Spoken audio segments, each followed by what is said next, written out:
Bueno, continuamos. Pregunta 41. La madre de un niño de 4 meses consulta preocupada porque durante las mamadas... A ver.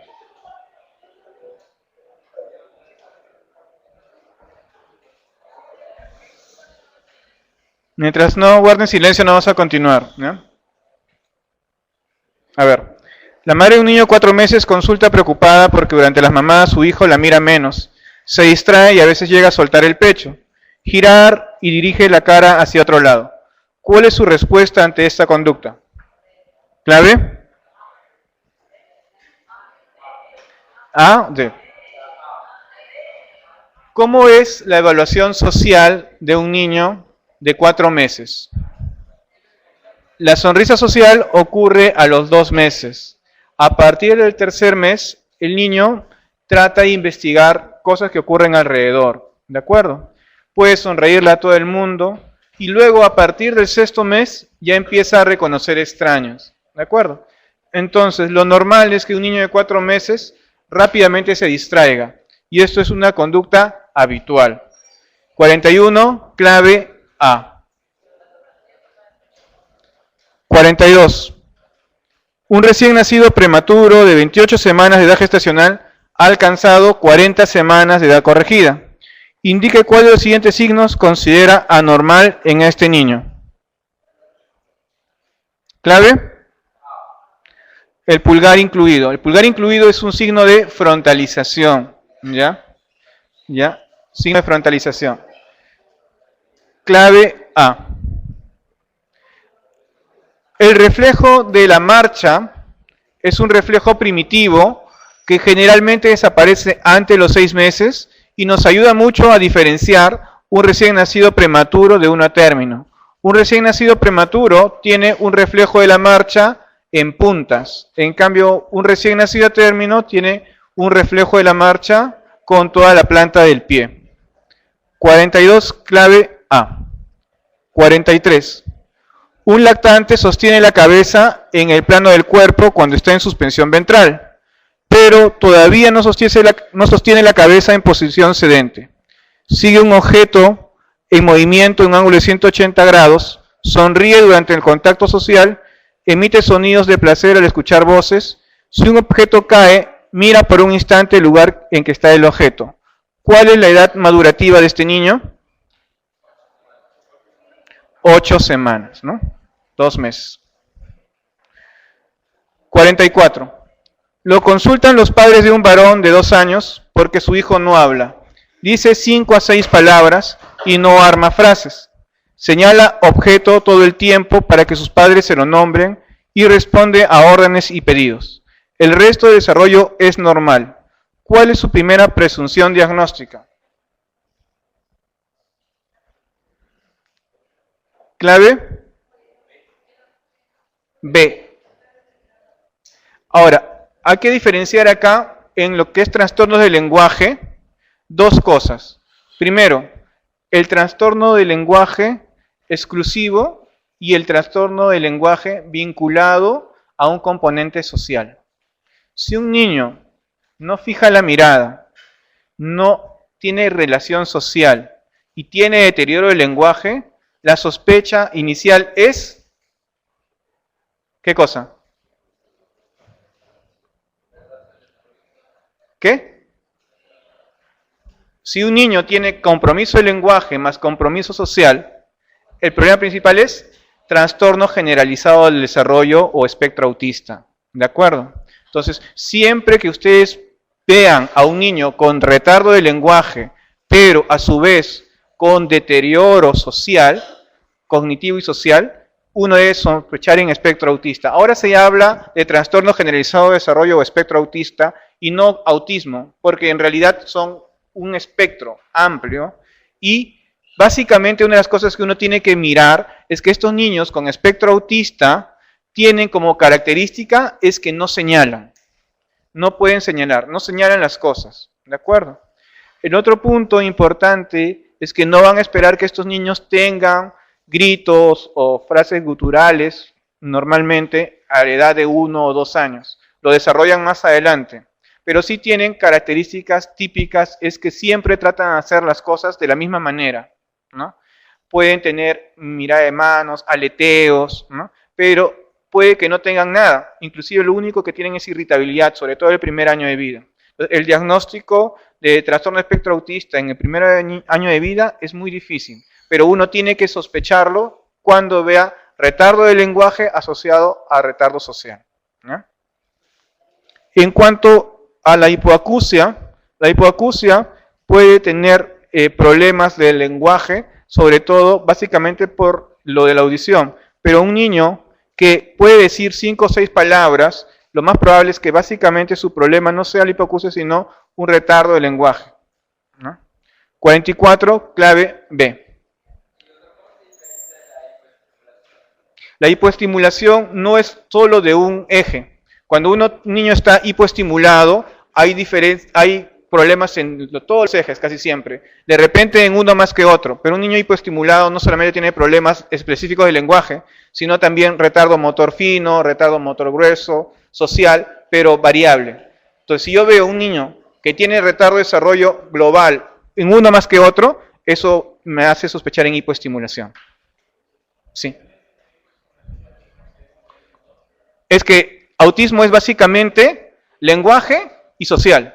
Los niños con autismo, espectro autismo, casi siempre la parte motora son muy buenos, de repente mucho más buenos que los otros. Al contrario, tanto motor fino y motor grueso, ¿no?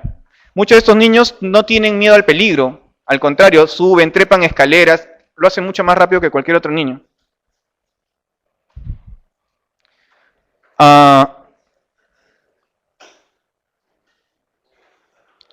Entonces estábamos en la pregunta 44, clave B. 45. ¿Qué habilidades motoras espera encontrar en un niño de 18 meses que hasta el momento presenta un desarrollo acorde a la edad? Clave.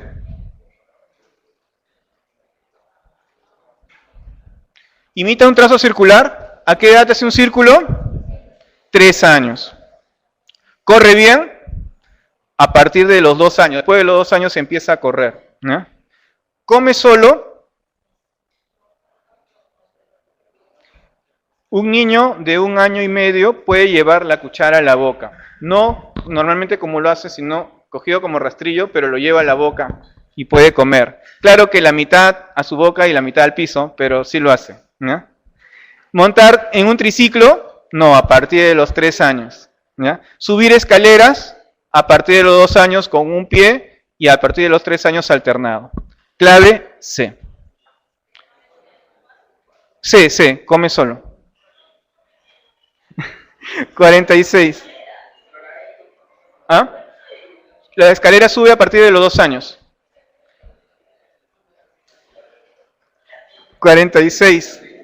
Un niño corre bien, anda en triciclo, hace torres de 10 cubos, copia círculos e imita cruces, arma rompecabezas simples, cuenta hasta 3 objetos, construye frases de 3 palabras, pregunta por qué edad expresada en meses calculada tiene este niño, como mínimo desde el punto de vista modulativo. 3 años, ¿no? Una cosa es imitar cruces y otra es hacer cruces. Un niño puede imitar una cruz si ve un ejemplo, pero para que haga una cruz solo, necesita, sin ningún modelo, necesita tener 4 años. ¿Ya? Imitar es igual con decir, imita líneas o traza líneas. La imitación se puede hacer antes.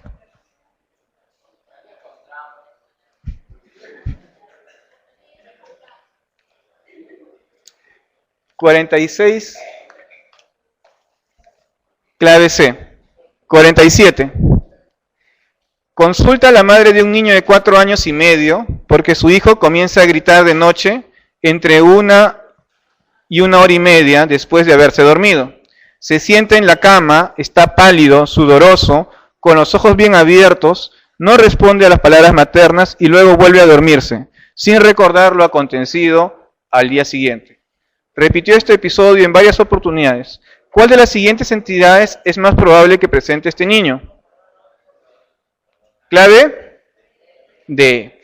Terrores nocturnos. El terror nocturno es fisiológico, es muy frecuente en los niños luego del 3er y 4.er año de vida y desaparecen solos, ¿ya? No hay por qué preocuparse. 47, clave D. 48. ¿Qué suplementos indica a un recién nacido sano de 37 semanas alimentado con leche materna cuando el niño tiene 15 días de vida? Clave E. Ninguno. No requiere absolutamente nada. A partir del 6.º mes, sí hay que darle hierro, ¿no? 48, clave E. 49. Claudia, de 6 meses de vida, fue recién nacida a término con peso adecuado para la gestacional. Se alimenta con pecho exclusivo. ¿Cuál es la dosis de hierro en miligramos kilo día que debe recibir como profilaxis? Clave. Hay que diferenciar la dosis de hierro de profilaxis de la dosis de hierro de tratamiento. El tratamiento de hierro elemental es de 3 a 5 miligramos por kilo día de hierro elemental. La dosis de profilaxis va de 1 a 2 miligramos por kilo por día, ¿no? Acuérdense que el jarabito de sulfato ferroso tiene 15 miligramos en 5 mililitros de hierro elemental y 75 de sulfato ferroso, ¿no? A todos los niños después de los 6 meses se tiene que dar una dosis de profilaxis de hierro. ¿Por qué? La leche materna tiene poca cantidad de hierro y a partir del 6.º mes requiere un suplemento de hierro. Del 6.º mes hasta el año. Sí. Sí. Los niños prematuros tienen más deficiencia de hierro y por ende se recomienda empezar antes el aporte de hierro elemental, entre el 4.º y 6.º mes.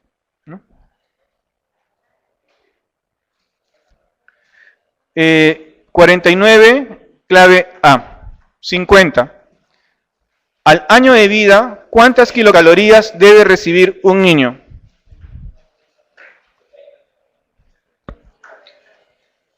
Acuérdense la regla de Holiday-Segar, ¿no es cierto? La regla de Holiday-Segar dice 100 cc por kilo por los primeros 10 kilos, ¿no? En promedio es 100 calorías por kilo, ¿no? La clave es la B, 80 a 120. Una manera más práctica es mirando esto, ¿no? Que es 98 y 108. Clave B. Cuando un niño está enfermo, normalmente se le puede dar más de sus requerimientos de calorías por kilo. Un niño enfermo puede recibir hasta 150 kilocalorías por kilo, ¿ya? Entonces, uno frecuentemente ve un niño que está en lactantes con diarrea. El aporte calórico no es de 100 por kilo, sino se le da hasta 150 calorías por kilo. 51. Un niño de 6 meses concurre para control periódico en salud. Se trata de un recién nacido a término, de peso adecuado para la edad gestacional. Actualmente, su antropometría, estado inmunitario y maduración son normales. Al realizar las indicaciones, ¿cuál de los siguientes alimentos aconseja evitar? ¿Por qué la miel de abeja? ¿Alérgica? ¿Produce qué?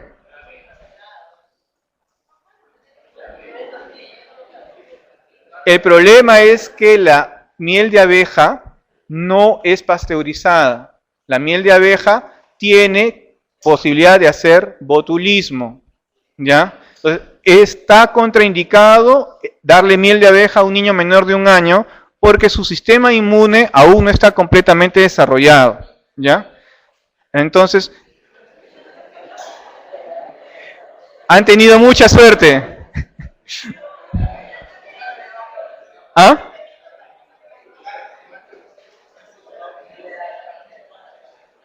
¿La carne de vaca? Sí, se le da carne de vaca. ¿Ah?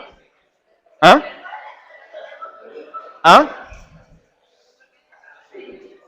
Normalmente empiezas con pollo, carnes blancas y luego vas a carnes rojas. Pero no es una contraindicación darle carnes rojas a un niño. Le puedes dar, es más, tienes que darle después de un tiempo. ¿Ya? Pero sí es una contraindicación darle miel de abeja. ¿Ah? El aceite hay que darle. Es más, se recomienda darle aceite de oliva, colocarle aceite de oliva a las papillas de los niños para aumentar su densidad calórica. ¿No?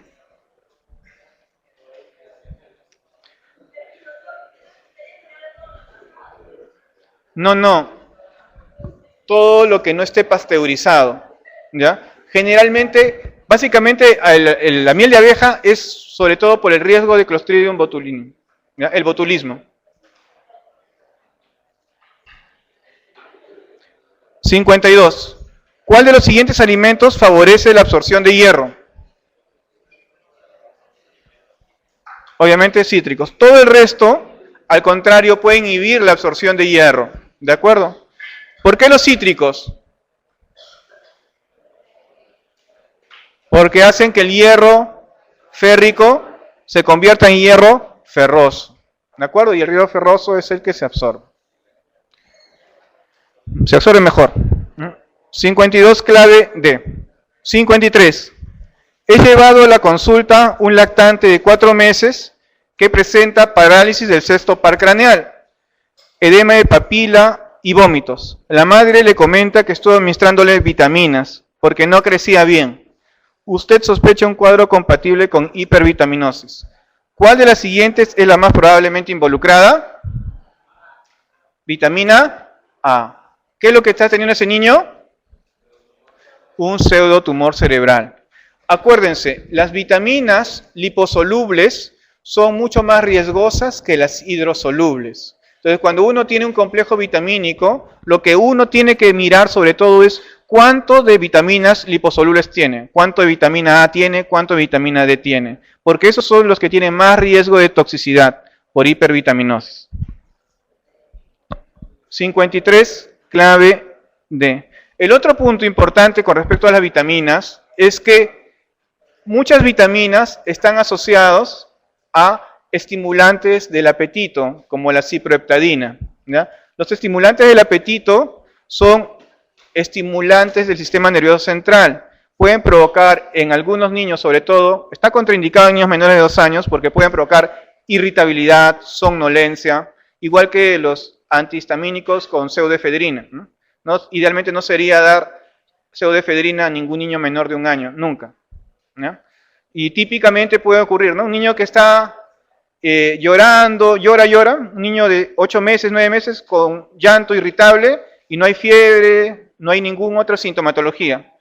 Uno ve, y una de las cosas que ve es que han recibido clorfenamina más pseudoefedrina, ¿no? Y se le suspende la medicación y deja de llorar. Irritabilidad, un efecto secundario importante de pseudoefedrina. También de clorfenamina, pero más de pseudoefedrina. 53, clave A. 54. Se decide realizar un programa de pesquisa y prevención de la anemia ferropénica. ¿Cuál es el rango de edad en el que se debe implementar el programa? Clave. En realidad, la deficiencia de hierro se ve básicamente en niños por encima de los 6 meses, ¿no? Porque son niños que no han recibido aporte de hierro y muchas veces está asociado a una pobre carencia de hierro, ¿no? Pobre suplementación de hierro. Y es 6 meses a 2 años. Clave A. 55. Anemia refractaria, osteoporosis, neutropenia, hipopigmentación, retardo de la edad ósea, pseudoparálisis y ataxia son efectos de la carencia de zinc, deficiencia de cobre. ¿Ya? ¿Cuáles son las manifestaciones de la deficiencia de cobre? Primero, hematológicas. Ahí puede haber síndrome mielodisplásico, puede haber anemia, puede haber leucopenia, puede haber neutropenia. Hay complicaciones neurológicas, ataxia, neuropatía, mielopatía. Y otras causas como compromiso gastrointestinal, sobre todo el bypass gástrico, aunque esto se ve en adultos, intoxicación por zinc, también puede dar deficiencia de cobre, y enfermedad celíaca. Clave A. 56. En relación a las necesidades nutricionales en el niño, indique la alternativa correcta.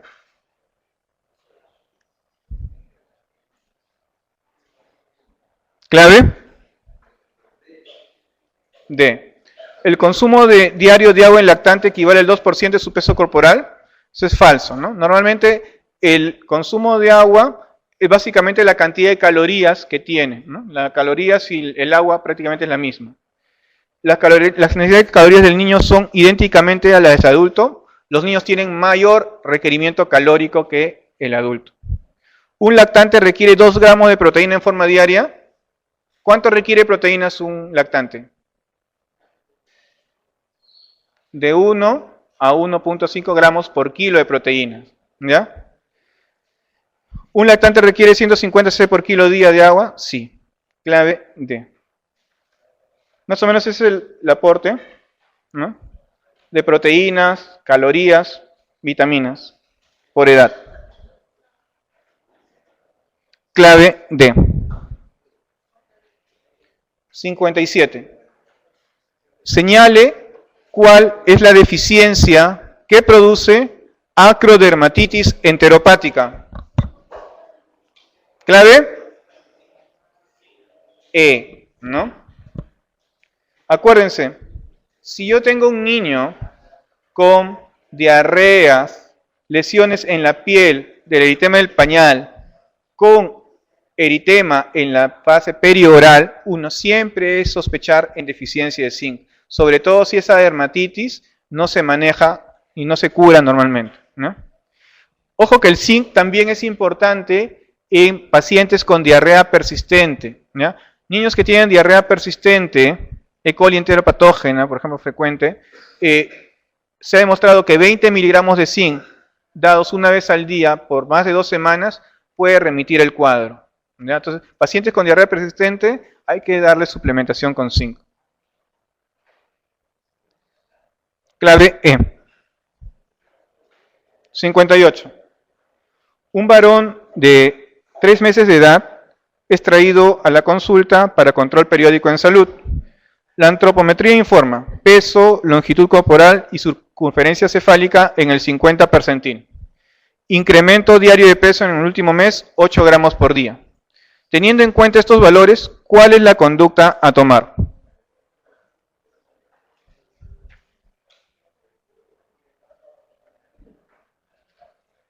Clave D de dedo. Entonces, mirad, en este caso el paciente tiene un percentil 50. Uno puede decir está normal, pero la ganancia ponderal es baja. Y si uno ve la curva, probablemente este paciente ha tenido un percentil 80 y se ha ido bajando en forma progresiva. Uno debe empezar a buscar factores que pueden provocar ese deterioro de su curva, esa caída de su curva. ¿Qué factores pueden tener deterioro de la curva en un lactante de 3 meses? ¿Qué enfermedades podríamos buscar? 3 meses. No me digan parasitosis, por favor, porque es 3 meses, ¿no? ¿Ah? Hipotiroidismo, bueno, ya, ok. Hipotiroidismo 1. ¿Qué más?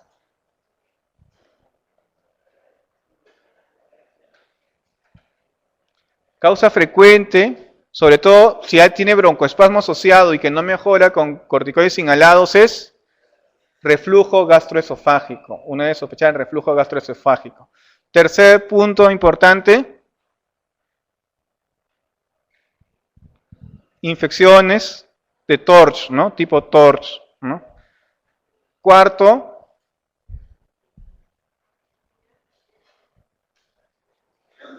¿qué otras cosas más? Debe sospechar. Errores innatos de metabolismo, pero va más asociada con compromiso más severo, ¿no? Generalmente mucho más severo. Pero pobre ganancia ponderal sola, una de las cosas que uno tiene que sospechar es acidosis tubular renal, ¿ya? Acidosis tubular renal es pobre ganancia ponderal sin una causa aparente, ¿ya? Pobre ganancia ponderal, de todas maneras obligado, malabsorción, enfermedad celíaca, deficiencia IgA, ¿no?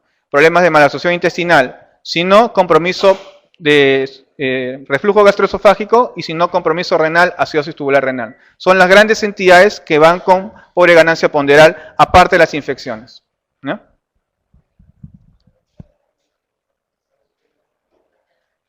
Clave D. 59. Un joven de 17 años llega a la consulta porque presenta vómitos, anorexia, astenia, constipación y poluria de instalación progresiva en la última semana. Calcio en 13, urea en 45, creatinina en 1.8. Ha estado consumiendo suplementos vitamínicos diariamente durante los últimos 7 meses, como parte de un programa de entrenamiento físico intensivo. Los hallazgos probablemente son atribuibles al exceso de ingesta de clave vitamina D. ¿Qué es lo que ha causado esa sobredosis de vitamina D? Ha causado insuficiencia renal aguda, ¿no es cierto? ¿Por qué razón? Porque la vitamina D lo que hace es activación, la vitamina D activada, activación de canales de calcio a nivel del epitelio luminal intestinal. Eso favorece la absorción de calcio intestinal, absorción de calcio a nivel tubular renal. Eso favorece también absorción de calcio a nivel del lumen renal, provocando hipercalcemia. La hipercalcemia severa puede provocar acúmulo de calcio a nivel lumen tubular y provocar tubulopatía proximal. ¿De acuerdo? Clave D. Entonces, este es un cuadrito que resume básicamente las vitaminas, la función, las dosis y el estado carencial o la hipervitaminosis. Lo revisan.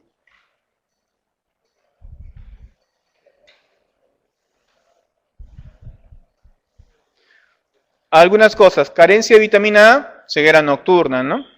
Hipervitaminosis, pérdida del apetito, irritabilidad, dolor de cabeza por la sospecha de un pseudotumor cerebral. Vitamina D, deficiencia de raquitismo y problemas de hipervitaminosis de tubulopatía. Vitamina E, hemólisis, trastorno de fertilidad. Vitamina K, síndrome hemorrágico.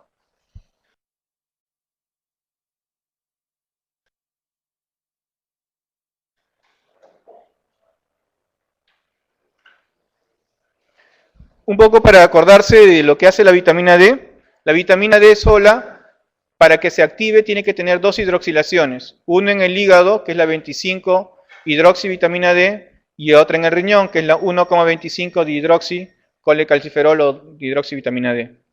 Esta vitamina D activada provoca absorción de calcio intestinal y provoca la regulación de la paratormona.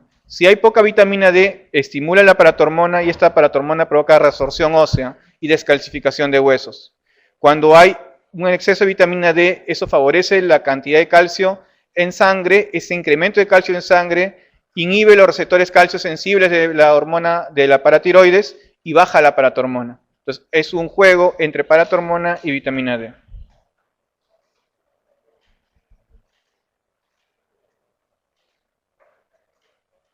(60) ¿Cuándo debe darse Sabin y DPT en un recién nacido pretérmino de 30 semanas sin otra patología asociada, dado de alta a los 50 días de vida con 1500 gramos?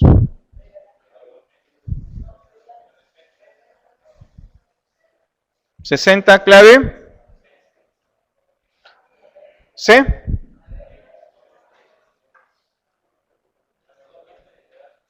A ver, ¿qué cosa debemos saber de vacunas en forma rápida? Primero, cuando nosotros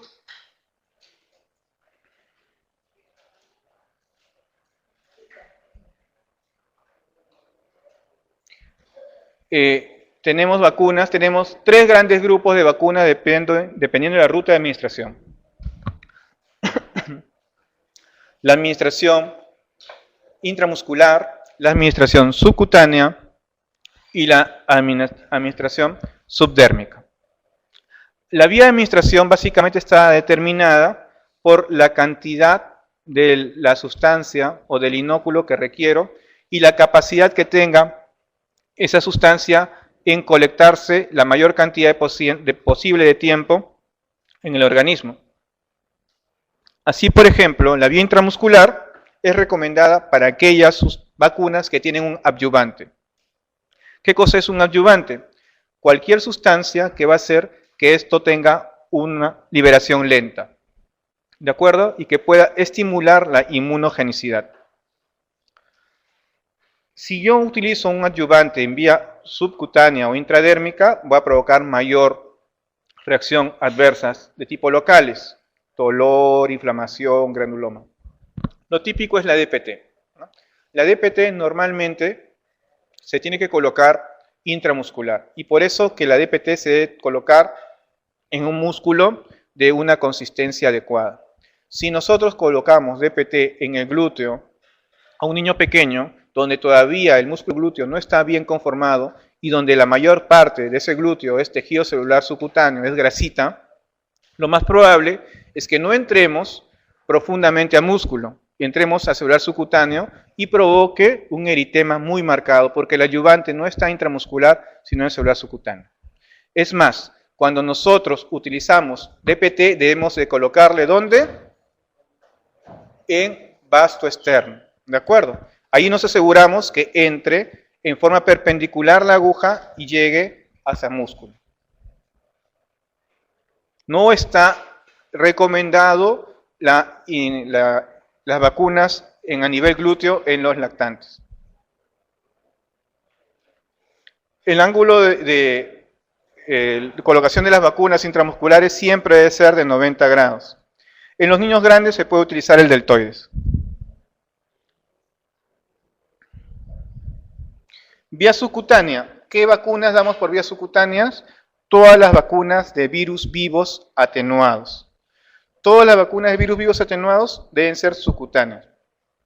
No son muy reactogénicos, es decir, no provocan mucha reacción alérgica y son altamente inmunogénicos, provocan una respuesta inmunológica. El ángulo para colocar una vacuna subcutánea es de 45 grados.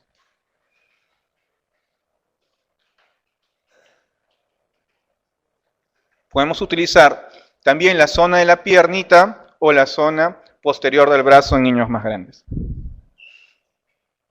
Muy bien, ¿qué debemos saber de las inmunizaciones en prematuros? Eso es importante que conozcan. Primero, los recién nacidos prematuros deben comenzar su programa de vacunación a los 2 meses de edad cronológica, no corregida, a los 2 meses de edad cronológica, es decir, 2 meses después de nacimiento. Independientemente de qué edad de gestación tengan, su peso al nacimiento o peso en el momento de la vacunación. Tienen 2 meses de edad cronológica y ya deben empezar su vacunación. Salvo en lo que se refiere a la vacunación frente a hepatitis B, que ya vamos a ver más adelante cómo se clasifica la hepatitis B. Por lo tanto, la clave aquí es la clave C. 61. Vamos a verlo más adelante en otras preguntas, pero vamos desglosándolo. 61. Contraindicaciones absolutas o relativas para vacunar. ¿Verdadero o falso?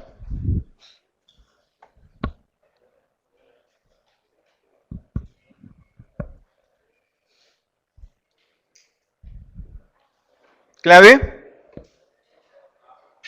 A. Esto está en el Red Book, ¿ya? En el Red Book están las contraindicaciones absolutas y relativas para la vacunación. Enfermedad de infección severa aguda, ¿verdadero o falso? Verdadero.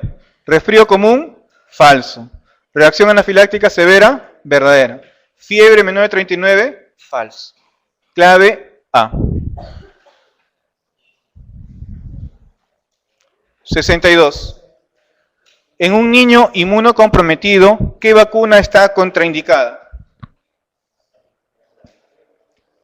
Clave B. Acuérdense, todo niño con inmunosupresión está contraindicada las vacunas de virus vivos, ¿ya? ¿El neumococo es una vacuna de virus vivo? No, es una vacuna de polisacárido o polisacárido conjugado. ¿La DPT es una vacuna de virus vivo? No, son toxoides, mejor dicho, ¿no? Hemófilus influenza, también polisacárido o polisacárido conjugado. Hepatitis B, ¿cómo haces la hepatitis B? ¿Ah? Genético, ¿no? O sea, es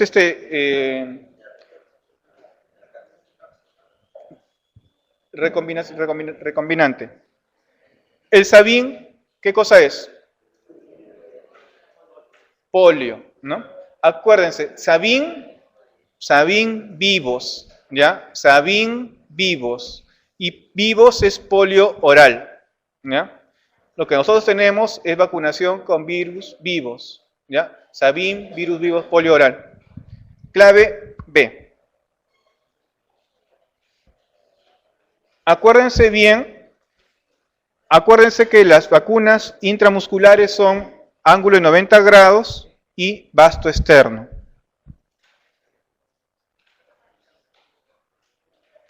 Las vacunas subcutáneas son las de virus vivos atenuados.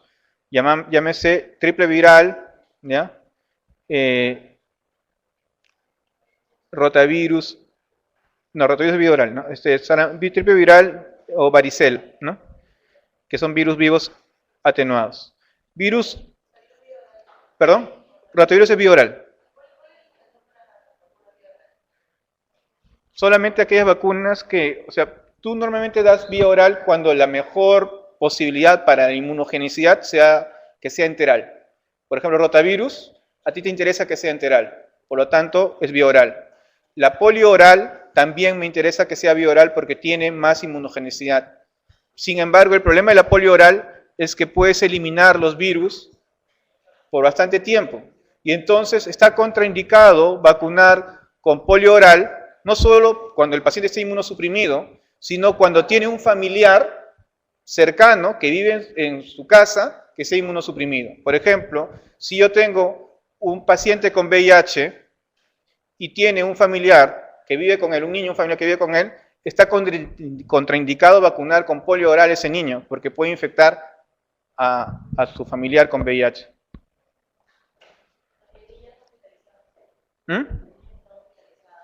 Sí, lo puedes vacunar. Lo importante es que no sea inmunosuprimido. Claro, con polio oral, salvo que tengas un paciente hospitalizado que tenga inmunosupresión. Pero no, la contraindicación es paciente con inmunosupresión. Y en cuanto a la BCG es la única vacuna que es intradérmica, ¿ya? Y se coloca en el tercio superior del brazo derecho. Y un ángulo de 15 grados. ¿Qué vacunas son de virus vivos? Virus vivos básicamente, bacterias vivas. Bacterias vivas, BCG y la anticolérica oral y la antitifoidea oral. Todos los demás son vacunas de bacterias muertas o inactivadas. Puede ser la antipertussis, la anticolérica parenteral, toxoides. ¿Qué es un toxoide?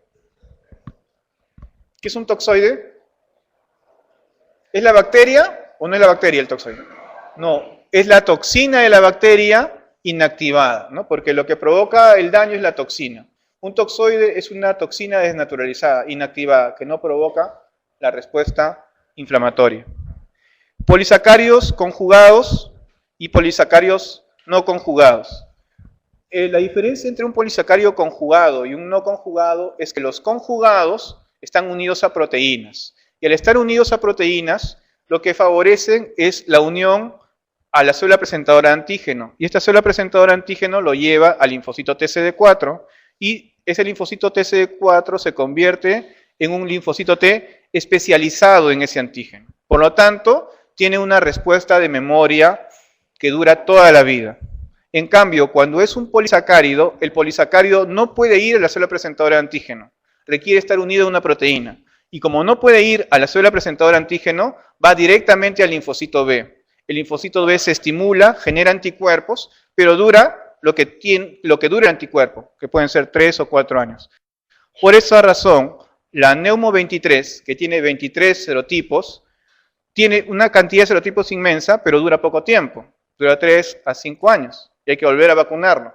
En cambio, las vacunas conjugadas, heptavalente, de 13 valencias, son conjugadas y duran de por vida. ¿No?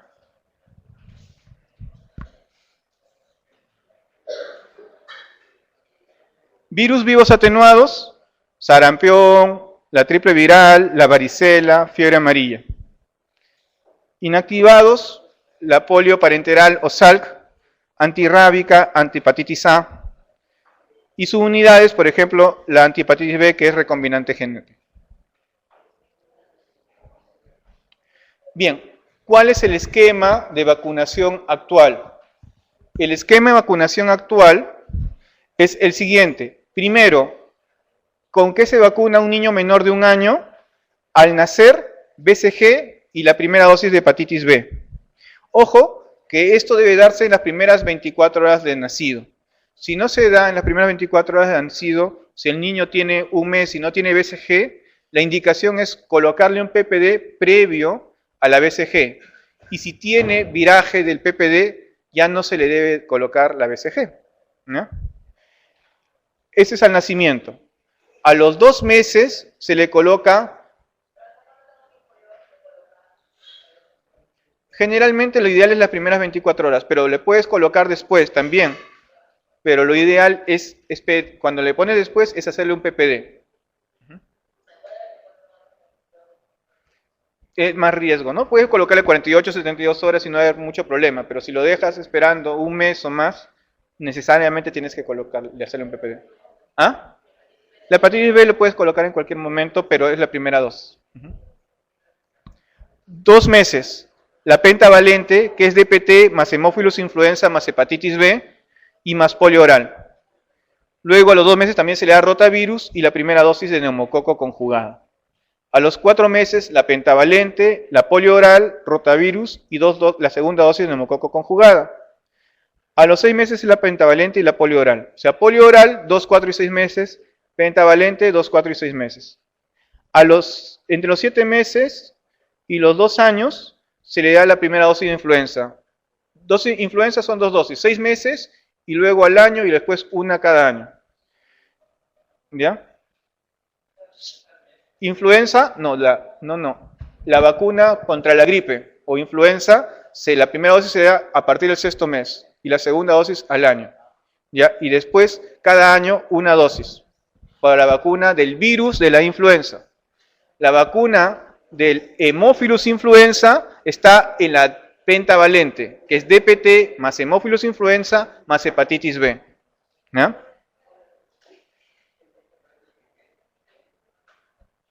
¿Ya? Sí, o sea, la segunda dosis del virus de la influenza, la primera dosis a los 6 meses y la segunda dosis al año de edad. O sea, tú puedes darle la primera dosis a partir del 7º mes y la segunda 1 mes después, pero puedes darle al mes, a los 6, hasta el año de edad su segunda dosis. ¿Ya? Eso va a variar dependiendo del esquema. No necesariamente 6 y 7 meses. ¿No? No.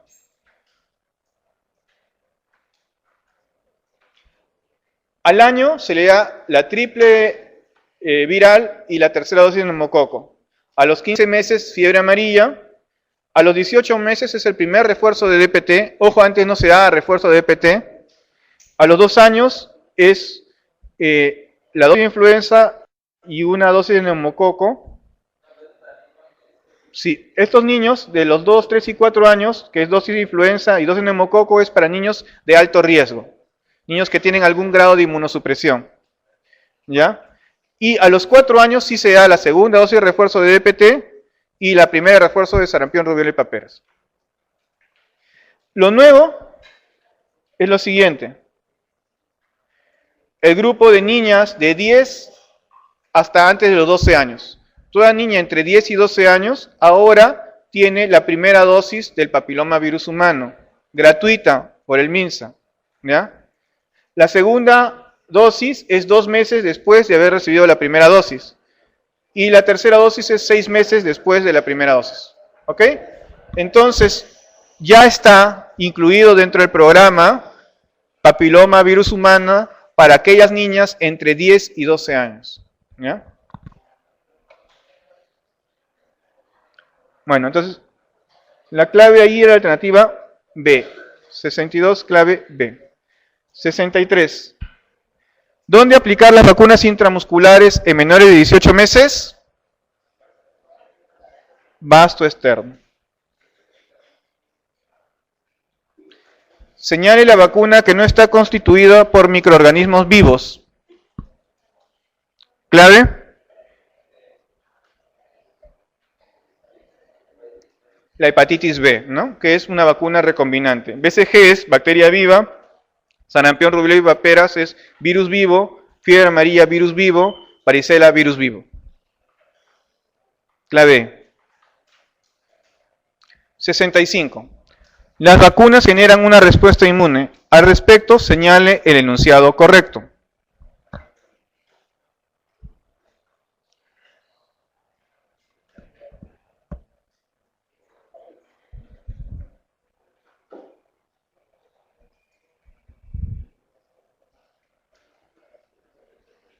Clave E. A ver, primero, ¿qué es lo que estamos evaluando? La antitoxina, ¿de acuerdo? ¿Qué es la antitoxina? Es un anticuerpo contra una toxina. Por lo tanto, lo que le estamos dando son inmunoglobulinas, le estamos dando anticuerpos. ¿Ese tipo de vacunación es activa o pasiva? Pasiva. Cuando hablo de colocar una vacuna, es generar nuestros propios anticuerpos, eso es activo, ¿de acuerdo? Entonces, cuando generamos nuestros propios anticuerpos, es activo. Cuando damos anticuerpos, eso es vacunación pasiva. Esta es una vacunación pasiva, que es duradera o es transitoria. Transitoria, dura el tiempo que dura la inmunoglobulina. Por lo tanto, la clave es la alternativa E.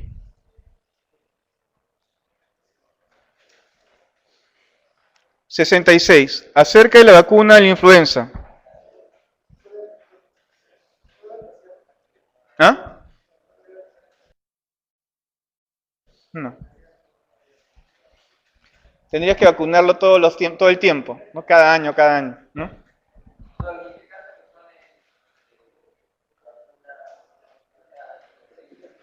Ahora vamos a ver. ¿No? Todas, ¿no?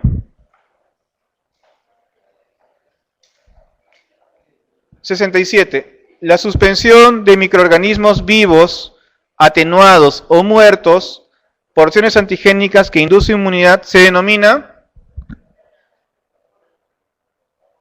vacuna, ¿no? Ojo que la vacuna es cualquier sustancia que va a provocar una respuesta inmune.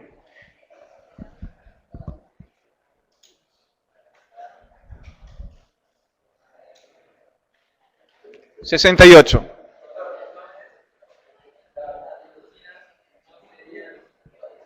No, es un anticuerpo, no son vacunas.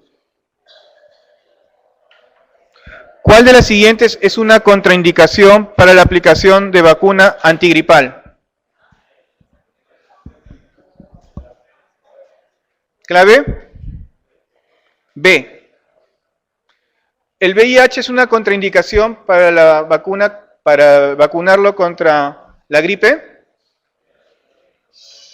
¿Sí o no? No. Podemos vacunar con virus vivos atenuados a pacientes con VIH siempre y cuando no tengan una inmunosupresión severa. Recuerden que hay estadiajes del VIH. Yo puedo tener un paciente con VIH y con linfocitos TCD4 normales y puedo vacunarlo. Es más, debería vacunarlos antes que baje más la carga, ¿no?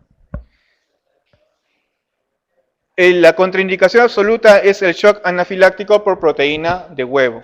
Por esa razón que los norteamericanos no recomiendan iniciarle huevo, sobre todo la clara de huevo, a los niños hasta antes del año, ¿ya? Por el riesgo del shock anafiláctico por la vacuna de sarampión, rubiola y paperas, y también la de la gripe que está en clara de huevo. Pero si nosotros no damos huevo a los niños, ¿qué proteína le damos, no? Generalmente es la proteína más barata para todos los niños. Entonces se recomienda darle proteína a partir del sexto mes. Y realmente nosotros tenemos muy poca prevalencia o frecuencia de reacción anafiláctica a la proteína del huevo, la clara de huevo. No, se le tiene que dar. Carnes. Le dan carnes.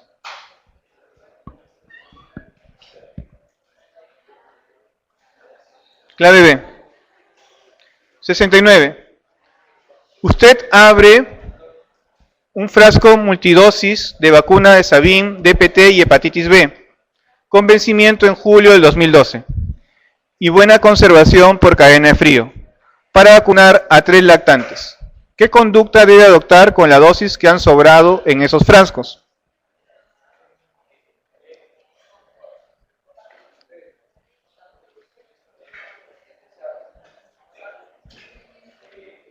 D de dedo. A ver, ¿qué es lo que tenemos que saber con respecto a las multidosis? Ay, perdón. Primero que nada, las vacunas multidosis están creadas para poder tener un tiempo de permanencia sin riesgo de dañarse. Para eso se utiliza un preservante, ¿ya?, que generalmente es el timerosal, ¿de acuerdo? El timerosal es el famoso etilmercurio, que tantas veces fue criticado y en algún tiempo inclusive se asoció a que el timerosal podría provocar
no son vacunas. ¿Cuál de las siguientes es una contraindicación para la aplicación de vacuna antigripal? Clave B. ¿El VIH es una contraindicación para la vacuna, para vacunarlo contra la gripe? ¿Sí o no? No. Podemos vacunar con virus vivos atenuados a pacientes con VIH siempre y cuando no tengan una inmunosupresión severa. Recuerden que hay estadiajes del VIH. Yo puedo tener un paciente con VIH y con linfocitos TCD4 normales y puedo vacunarlo. Es más, debería vacunarlos antes que baje más la carga, ¿no? La contraindicación absoluta es el shock anafiláctico por proteína de huevo. Por esa razón que los norteamericanos no recomiendan iniciarle huevo, sobre todo la clara de huevo, a los niños hasta antes del año, ¿ya?, por el riesgo del shock anafiláctico por la vacuna de sarampión, rubiola y paperas, y también la de la gripe que está en clara de huevo. Pero si nosotros no damos huevo a los niños, ¿qué proteína le damos, no? Generalmente es la proteína más barata para todos los niños. Entonces se recomienda darle proteína a partir del sexto mes. Y realmente nosotros tenemos muy poca prevalencia o frecuencia de reacción anafiláctica a la proteína del huevo, la clara de huevo. No, se le tiene que dar. ¿Ah? Carnes. Le dan carnes.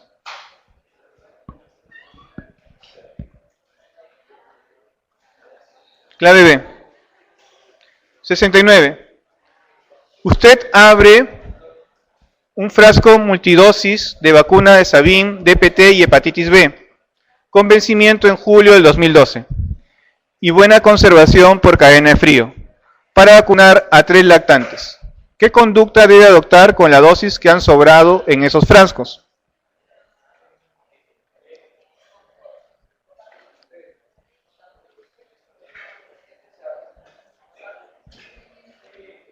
D de dedo. A ver, ¿qué es lo que tenemos que saber con respecto a las multidosis? Ay, perdón.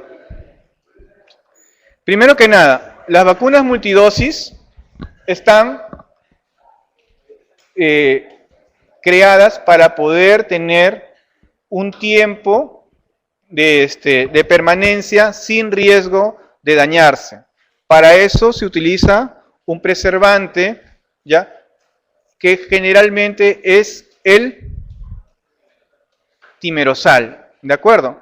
El timerosal es el famoso etilmercurio, que tantas veces fue criticado y en algún tiempo inclusive se asoció a que el timerosal podría provocar autismo, ¿ya? Esto se ha demostrado y ha habido reportes de la OMS y la Academia Americana de Pediatría que no es cierto, ¿ya? Entonces no hay ninguna asociación entre timerosal y autismo. Sí, ¿ah? ¿Ah? Sí. Por eso es que estamos hablando de vacunas multidosis. Los que no usan preservantes son vacunas unidosis, ¿ya? Todas las vacunas multidosis son con preservantes, ¿ya? Y por esa razón, todos los que tienen preservantes se pueden utilizar hasta 4 semanas después de abierto el frasco.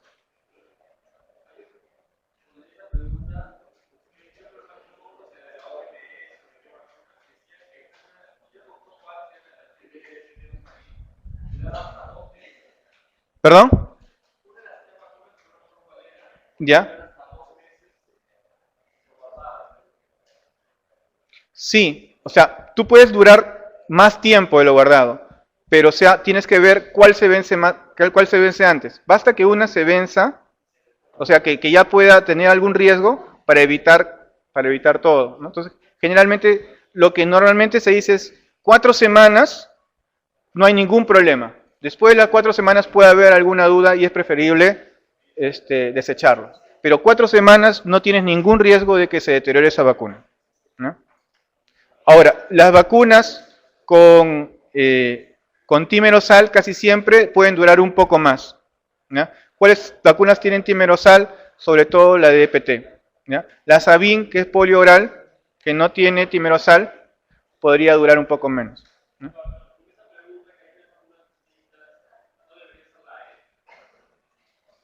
¿Por qué?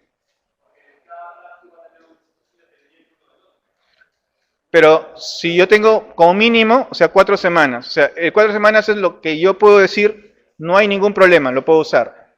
Y es a lo que va la pregunta, ¿no? O sea, después de 4 semanas ya va variando, dependiendo de la vacunación. Pero tú después de las 4 semanas trata de desecharlo, ¿ya? Eso es lo que te dice también, cuando vayas al Serum, es como política es eso, abres frascos y después de 4 semanas lo desechas. Y esta pregunta básicamente está viendo eso. 70. Las vacunas relacionadas con autismo son ninguna, ¿no? 71. Con respecto a la eficacia de la vacuna BCG aplicada en el periodo neonatal, ¿es correcto que?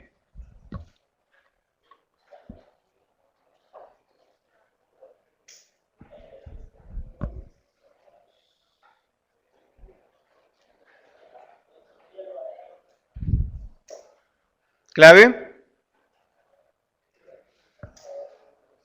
A ver, la vacuna de Calvi-Guerin es una vacuna bastante antigua.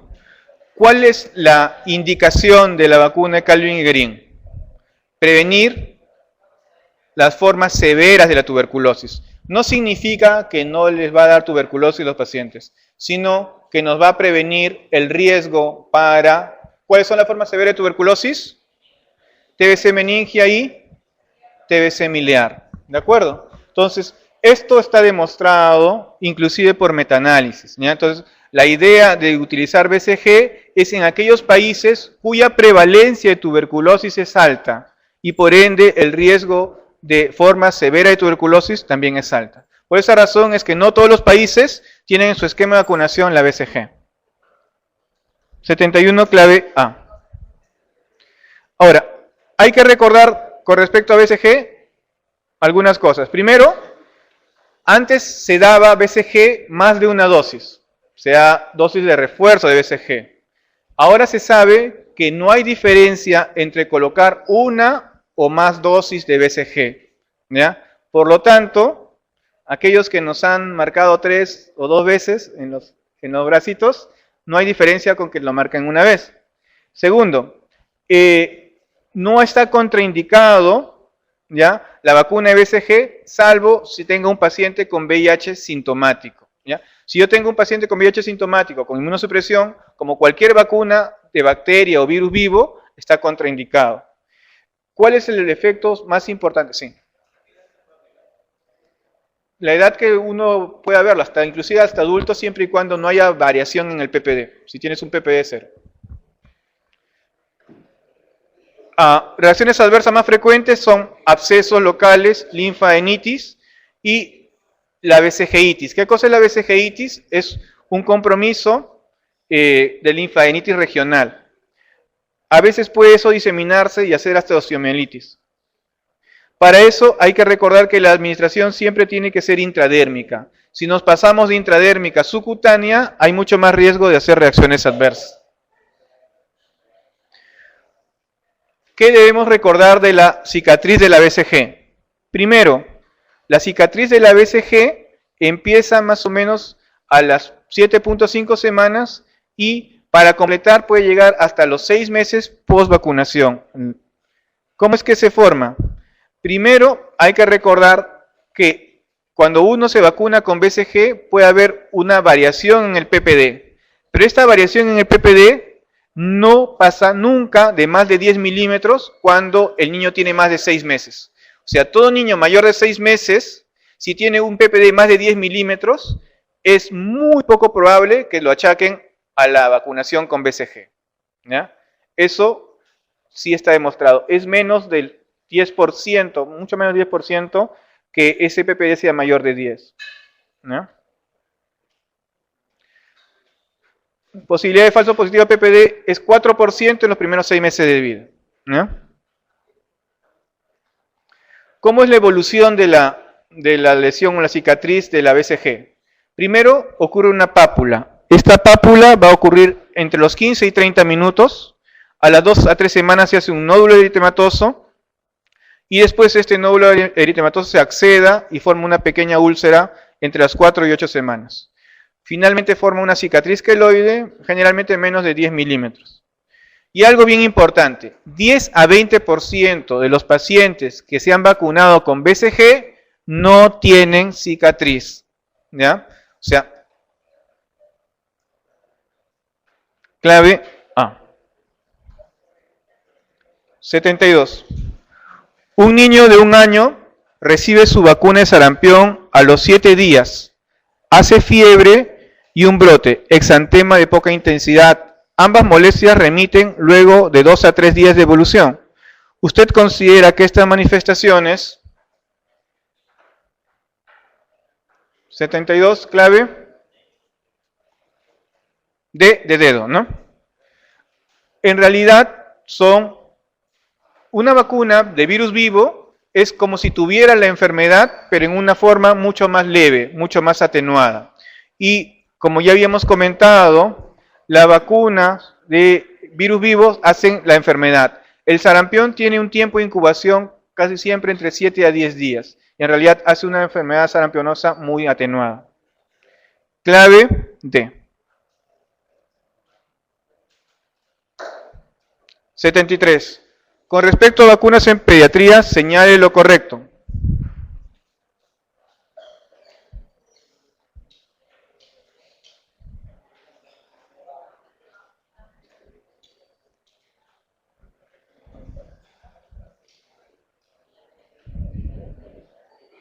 Clave, la A, ¿no? Habíamos dicho 10 a 20% no dejan cicatriz.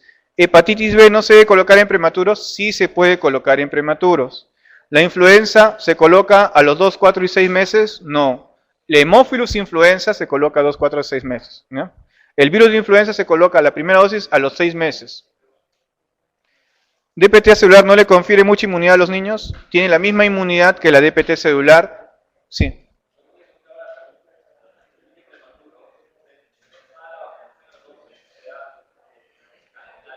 Depende del peso. Ahora vamos a ver. O sea, depende del peso, lo vamos a ver ahora.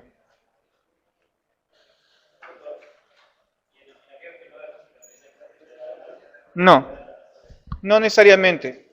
Algunas veces se decía que los pacientes que no dejaban cicatriz, pero sobre todo con el PPD, no con la BCG, podrían tener algún tipo de viraje de linfocitos T helper 1 a T helper 2, pero no hay mucha evidencia al respecto. Simplemente ya estás, así no tengas cicatriz, si tienes la BCG, tienes la misma propiedad de defensa contra las formas severas de la tuberculosis. ¿Qué hay contra la vacunación de hepatitis B? En general, depende del peso, ¿ya? Yo puedo tener un prematuro. Si ese prematuro tiene menos de 2 kilos, generalmente esa primera dosis de vacuna que sea al nacer no le va a causar ningún tipo de inmunidad. Y hay que esperar, ¿no? Hasta que tenga una edad cronológica de un mes, si la madre es seronegativa. Pero si la madre es seropositiva para hepatitis B, así tenga menos de 2 kilos, se le coloca la vacuna y tenemos 12 horas para ponerle la inmunoglobulina, ¿ya? Al niño. Pero si la madre no tiene hepatitis B y tiene menos de 2 kilos, se espera hasta el mes. ¿ya? Pero si el niño es prematuro y tiene más de 2 kilos, se le puede poner la vacuna inmediatamente. ¿ya? Ahora, las dosis de vacunación de hepatitis B, la primera dosis y la segunda dosis debe tener 2 meses de diferencia como mínimo. Y entre la primera dosis, 4 meses. ¿no? Entonces, este es el esquema de vacunación. Diferente si la mamá tiene hepatitis B positivo, antígeno australiano positivo. Si la mamá tiene antígeno australiano positivo y tengo un niño menor de 2 kilos, yo, a sabiendas que la primera dosis de hepatitis B no le va a causar mucha inmunidad, igual se la pongo. Le pongo la inmunoglobulina en las primeras 12 horas, pero en lugar de recibir 3 dosis, recibe 4 dosis de hepatitis B. Al nacer y luego al primero, segundo y tercer mes y al sexto y séptimo. ¿Ya? En cuanto a si el niño tiene más de 2 kilos, se le coloca su vacuna de hepatitis B al nacer y la inmunoglobulina, y eso cuenta como la primera dosis. La segunda es al mes y la tercera es a los 6 meses. Clave A. 6 meses. 74.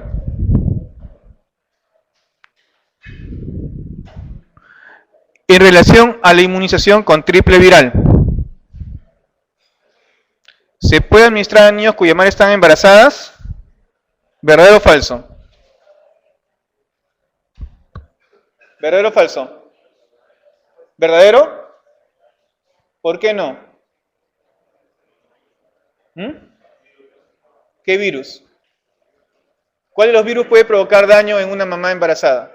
La rubiola, ¿no? Entonces, si yo le doy sarampión, rubiola y paperas a un niño y cuya madre está embarazada, puedo transmitirle la rubiola a la mamá. Y si no ha tenido rubiola, no está vacunado contra rubiola, puede contraer una rubiola congénita al gestante. Se debe administrar solo si la madre terminó la gestación, esa es la correcta. ¿no?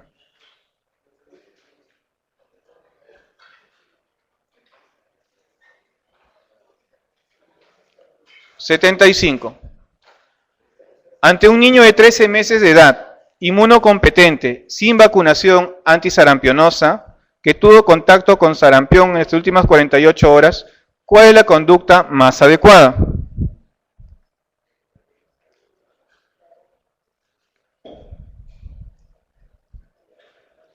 ¿Clave? A. B, ¿no? Hay que darle la vacuna antisarampionosa de todas maneras para tratar de estimular sus defensas. Pero no requiere inmunoglobulina. Las inmunoglobulinas solamente están dadas para niños con inmunosupresión severa. Clave B. Sí. 76. Usted atiende en un centro periférico un niño de 5 meses desnutrido de primer grado que consulta por diarrea aguda. Tiene deposiciones líquidas frecuentes y está normohidratado. Tiene como antecedentes una meningitis por Haemophilus influenza a los 3 meses de vida que curó sin secuela aparente. En el carnet de vacunas solo tiene BCG al nacer y una dosis de Sabin y DPT a los 2 meses. ¿Qué conducta adopta en este momento con las inmunizaciones?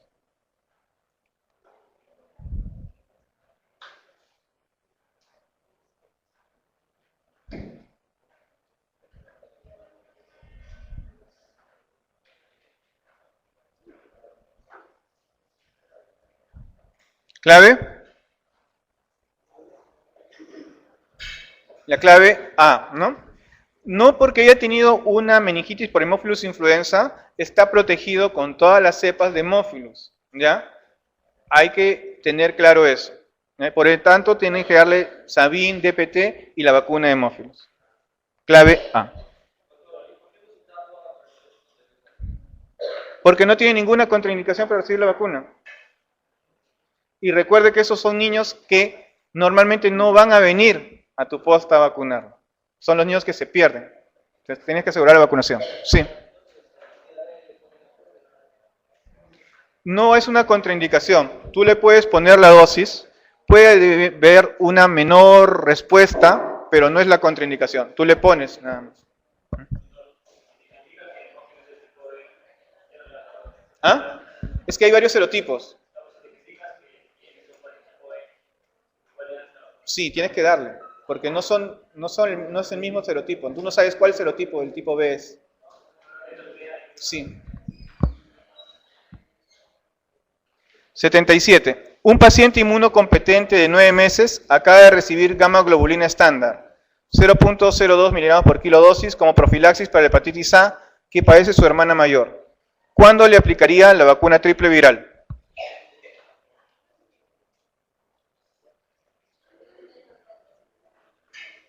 Aquí básicamente es para recordar inmunoglobulinas y triple viral. Normalmente cuando uno administra simultáneamente vacuna triple viral y gamma globulina inespecífica, no se debe realizar, no es correcto, porque puede haber una interferencia entre ambas, ¿no? Y impide la respuesta de la vacuna. En general, se debe hacer la administración de gamma globulina, si hay que esperar mínimo 6 meses, 5 a 6 meses antes de la administración de la vacuna de triple vírica. ¿Ya? Entonces, esa es la única salvedad. Si por A o B tuvieron que pasar inmunoglobulinas, la triple viral no va a hacer efecto. ¿Ya? Entonces, la clave aquí es la clave C.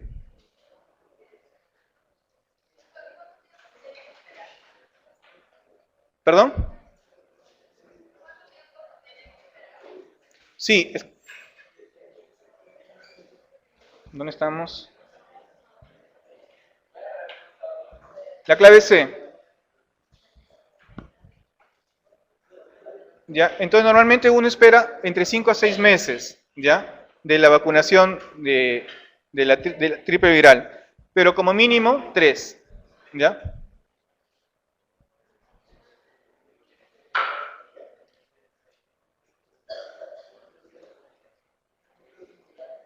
(78) En ocasión del control de año de vida, prescribe a María las vacunas triple viral y contra varicela. Una semana más tarde lo llama la mamá y le comenta que el día de la consulta María recibió solo la vacuna triple viral, ya que la vacuna contra la varicela no está disponible. Le pregunta cuándo podrá hacerse aplicar. ¿Qué indica usted al respecto?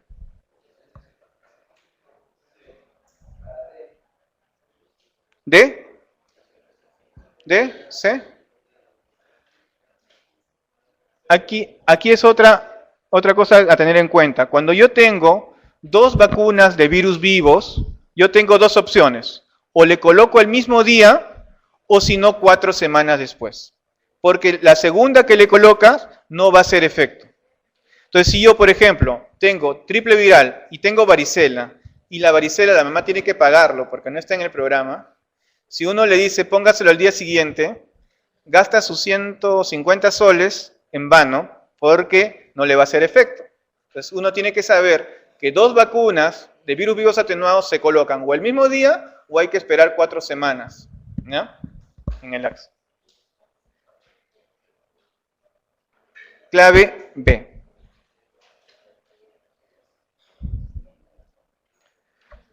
(79) Sergio, de 15 meses, es llevado al consultorio por resfrío. No tuvo controles en los últimos 9 meses. Presenta el siguiente carnet de inmunizaciones: BCG, Sabin 2 dosis, cuádruple 2 dosis, última dosis al 4.º mes de vida, hepatitis B 2 dosis. ¿Cuál es la indicación adecuada con respecto al plan de vacunación?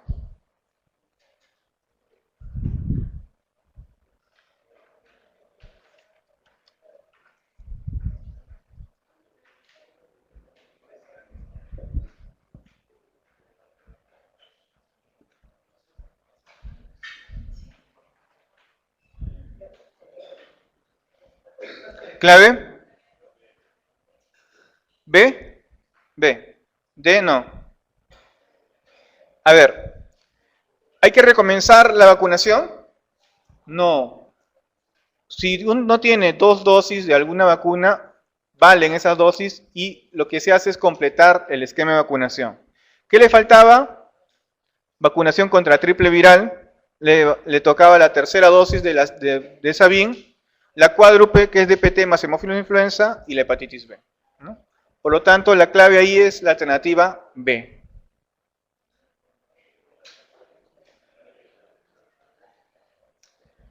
(80) Los padres de Santiago, de 8 meses de edad, se acaban de mudar al interior y han extraviado el carnet de vacunación del pequeño. Aseguran que recibió todas las vacunas, presenta cicatriz de BCG en su brazo derecho. ¿Cuál es la indicación más adecuada para este caso?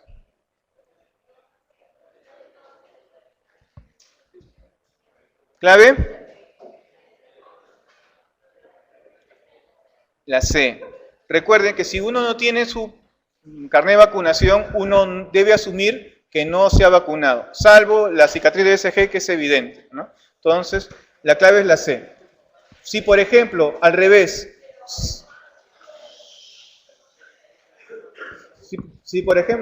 el paciente asegura que tiene BCG y no tiene cicatriz, pero tiene en su carnet la BCG, uno debe decir que sí tiene vacunación con BCG y no debe volver a vacunarlo, ¿ya? Porque el carnet es mandatorio, ¿ya? Es que generalmente uno tiene que tener un informe escrito de su inmunización, y el informe escrito, la cosa legal, es su carnet de vacunas. Entonces, para ponerlo, podrías medir anticuerpos para eso también, pero es más práctico y más barato hacerlo. Si no hubiese cicatriz, no te asegura que tiene BCG. Así APPD puede ser por exposición extra. ¿Sí? ¿Ah? A ver, silencio. A ver, guarden silencio, por favor, que todavía es temprano. Hemos acabado temprano, así es que hay tiempo para las preguntas, ¿ya? Así que si alguien está preguntando, por favor, respeto para las preguntas. ¿Sí? Ya. Sí. Dime.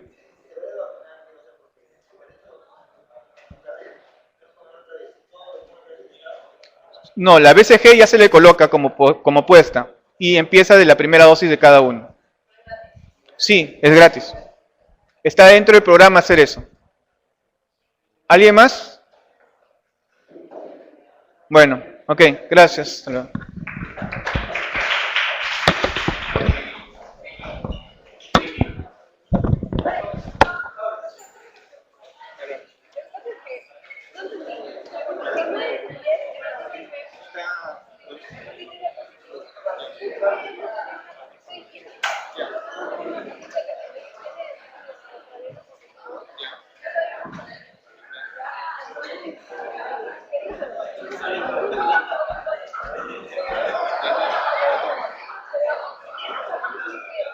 Inmunoglobulina, las primeras 12 horas.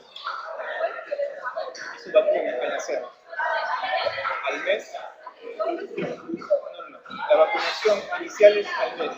La segunda vacunación la haces a los 2 meses, siempre, la primera. Y ahí sigues. Sí. Si lo vacunas al nacer, 2 meses, puede ser al cuarto mes y completar 4 dosis de vacuna.